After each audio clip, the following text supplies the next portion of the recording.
대한민국에는 아름다운 궁궐이 많습니다. 특히 인기 있는 K-드라마의 배경이 된 궁궐을 찾는 외국인들이 늘어나고 있는데요.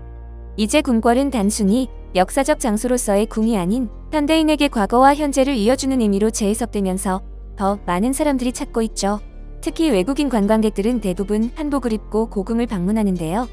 외국 여행을 가서 그 나라의 전통 복장을 입는 체험은 없진 않지만 우리나라처럼 한복을 입고 자유롭게 관광을 하는 경우는 흔하지 않다고 하네요. 특히 친구들과 함께 온 여행이라면 고운색의 아름다운 한복은 필수입니다. 4명의 절친들이 함께 온 한국 여행은 너무나 즐거운데요. 눈이 부시게 아름다운 한복까지 입으니 마치 한국의 공주가 된 것처럼 으쓱해진 기분이죠. 경복궁 입구에서는 누구 옷이 가장 멋진지, 누가 가장 예쁜지 자랑하느라 시간 가는 줄 모릅니다. 경복궁 주변에는 한복을 빌려주는 가게들이 많은데요.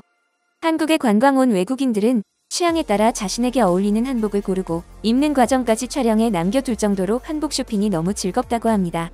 BTS를 좋아해서 한국에 자주 온다는 남미 여성은 올 때마다 한복을 빌려 입는다고 하는데요. 한복을 입으면 드라마 속 주인공처럼 기분이 좋고 고궁에 가면 입장료도 할인해주기 때문입니다. 자신의 헤어스타일이 한복과 아주 잘 어울려서 기분이 좋다는 미국 여성도 있습니다. 공주처럼 평범한 것은 모두 거부하고 호위무사처럼 차려입어보는 것도 인기입니다. 경복궁은 중앙축을 중심으로 한 건물 배치를 중시해 전례를 엄격하게 존중해서 지은 궁입니다. 하지만 창덕궁은 건물들이 지형을 따라 자유롭게 흩어져 배치되어 있는 궁이죠. 심지어 궁궐의 정문과 정전이 완전히 틀어져 있습니다. 이렇게 전례를 무시하고 지은 이유는 창덕궁의 지형이 주변 언덕과 어우러지고자 했으며 특히 창덕궁 바로 남쪽에 위치한 종묘의 지맥을 훼손하지 않기 위해서였습니다. 이러한 파격적인 배치는 다른 동양 궁궐에서는 찾아보기 힘들며 그래서 창덕궁은 한국만의 독특한 궁궐 건축 배치를 보여주는 궁으로 의미를 가집니다.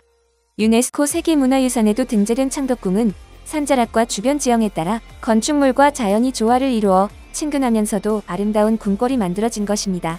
특히 창덕궁은 후원이 아름답기로 유명한데요. 현재는 후원이라는 이름으로 불리지만 예전에는 아무나 들어갈 수 없는 정원이라 해서 금원, 숨겨진 정원이라 해서 비원이라고도 불릴 만큼 그야말로 왕만을 위한 정원이었습니다. 최근 많은 외국인 관광객들이 한국에 여행을 와 고궁에 방문하면서 창덕궁이 더욱 주목받고 있죠. 마크 피터슨 미국 브리검영대 명예교수는 하버드대에서 한국학으로 석사와 박사학위를 받고 브리검영대에서 30년 이상 한국사를 강의하며 오랜 기간 한국학에 몸담아온 인물인데요. 그는 유튜브 채널 우물밖에 개구리를 통해 그동안 자신이 흥미롭게 바라본 한국의 역사와 문화를 소개합니다. 그리고 한국인들조차 잘 모르는 역사, 문화, 언어 등 한국과 관련된 방대한 분야에 대해 폭넓고 깊은 내용을 나눕니다. 마크 피터슨 교수는 유행하는 한국 문화가 아니라 한국의 역사를 다룬다는 점에서 다른 채널과 큰 차이를 보이기도 합니다. 그는 최근 지인들과 함께 창덕궁을 찾아 아름다운 고궁의 모습을 보고 그 의미를 나눴습니다. You gorgeous girls. What's this about? How much does it cost to rent those? 25,000원. So it's $18 per person. Yeah. Oh, So really? we get in the palaces Yes, and you for get free? everything for free, and it's fun. No. So, You're just gorgeous, both of you. thank you. 감사합니다. This is one of the longest running palaces in the world. Oh. There are other palaces that are used for a while and then they go out of fashion. For example, the Chinese do not have a palace that went For example, Just so you're aware. yeah. They changed the capital from Chang'an to Beijing and such.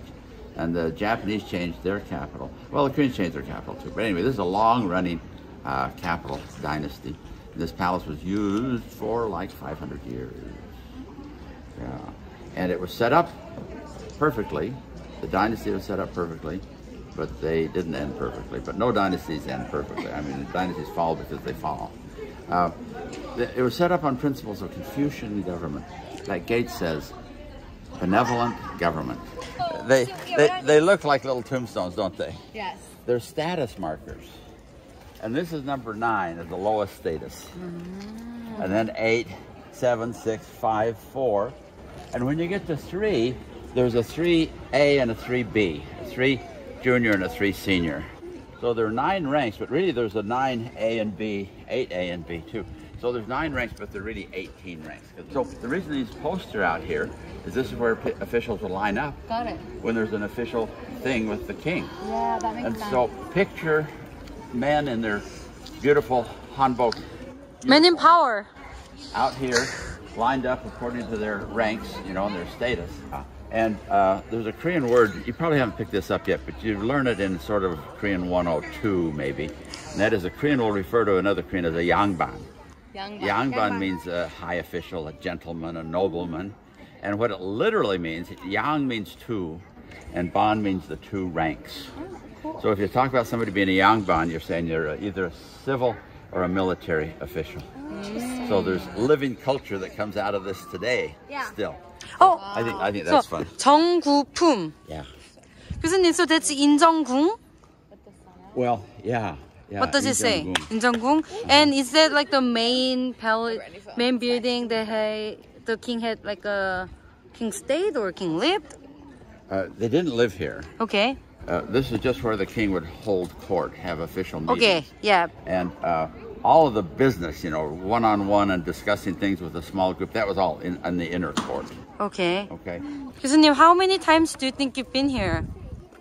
To this palace, only about a dozen or so. To the other palace, I've been there. 경복궁?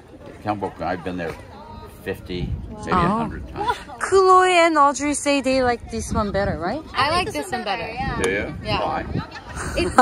I think I like the grounds better. Oh. I don't know why. I just like the way it's set up. I like the smaller feel. I don't know, and I think I like the courtyards better. It's a little bit more walled in than the other ones, which I actually kind of like. The other palace was really the first and major palace. This was a secondary palace to begin with, so it's a little bit smaller and a little less pretentious. Yeah. But the other palace was destroyed by the Japanese in 1592. In 1592, they didn't rebuild it until 1860. For 300 years, they didn't use that other palace. They used this one, or two or three other palaces. The other palace represents the start of the dynasty, that started strong and firm. It also represents the decline of the dynasty, because when they decided to rebuild it, they did it on borrowed money. They did it on printed paper money, which sent the government through a whirlwind of inflation where money was useless. And it led to the decline, the financial decline of the dynasty. And that's what we see in Mr. Sunshine, right? Is that the last king? Yeah. Yep. Okay. Yeah. I think that the curtains are a later affectation. You think so? Yeah. Okay. The mountains, the 5 peak mountains, the waterfall, pine trees, the sun and the moon, that's standard. Every palace had that as a backdrop. And if you're looking closely, there are probably deer and turtles and cranes. Those are all symbols of long life. 창덕궁에 가면 나무로 만들어진 건축의 정교함과 내부 곳곳을 장식한 아름다운 무늬에 감탄할 수밖에 없습니다. 아름다운 우리 문화 유산이 잘 보존되길 바라며 오늘 준비한 소식 마치겠습니다. 여러분의 소중한 의견을 남겨주세요. 바쁘시더라도 구독과 좋아요 부탁드립니다. 지금까지 단골이시였습니다. 시청해주셔서 감사합니다.